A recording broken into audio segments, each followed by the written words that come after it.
Yeah, Noah, there used to be a lot of talk about a tunnel option, and there's still a lot of talk about the community grid option, but many are now getting behind the hybrid option, which merges the tunnel and the community grid together.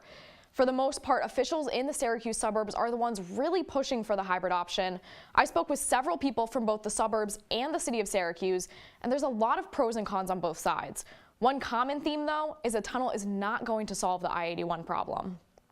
A tunnel alone is not going to work at all because it's not going to allow those people who have business in the city, work in the city, want to be tourists taking advantage of what the city has to offer. They wouldn't have that option without some type of an exit off of that highway. I think the grid has some merit, but the grid cannot solve everyone's issues. Those two options combined creates the hybrid option, which is endorsed by the town supervisors of Onondaga County. If you really can imagine it, if you had a tunnel and then on top of that tunnel you had a grid. Ulatowski says this option gives everyone what they want: a community grid for those headed into the city and a tunnel for those who want to bypass it. And I'm trying to look at the needs of everyone in the central New York region, which includes Cortland County, Oswego County, Cayuga County, Onondaga County, to some extent even Jefferson County. That's more than just the city of Syracuse. Some people, however, argue the hybrid option isn't as picture perfect as it sounds.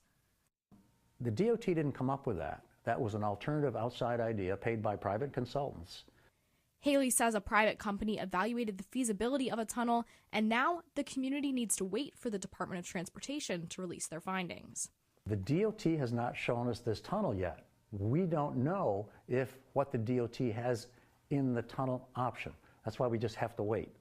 Haley gives many negatives to a tunnel, but what it all boils down to is this: I don't think we've seen a tunnel option that works. Syracuse Common Councilor Joe Driscoll has similar views. I do not think that the hybrid is a real option. One reason Driscoll gives for this opinion is the fact that the hybrid has not yet been in any DOT reports. This isn't the only negative he sees, though. The tunnel, I just think, is cost intensive. It doesn't make any sense. Driscoll says the DOT has taken tunnel options off the table because of cost. He says the highest they're willing to spend is about $2 billion. Driscoll says the cost of the hybrid would be about $4.5 billion, plus the price to build the community grid on top. On the flip side, all of the mayors from Onondaga County, except for one, have come out in favor of the hybrid option. Substituting a standalone street and current alignment in Interstate 81 would cause traffic to spill into the suburbs, harming the families and businesses that have grown along Route 81, leaving thousands to commute via back roads, congest the suburbs, and devastate blows to our local businesses and our quality of life in our villages. Now, what Olson was talking about there is the fact elected officials in the towns and villages surrounding the city of Syracuse have several concerns about a community grid option without a tunnel. Those concerns include quality of life in their towns and villages, travel time for ambulances heading from the suburbs to hospitals in the city, and environmental impact.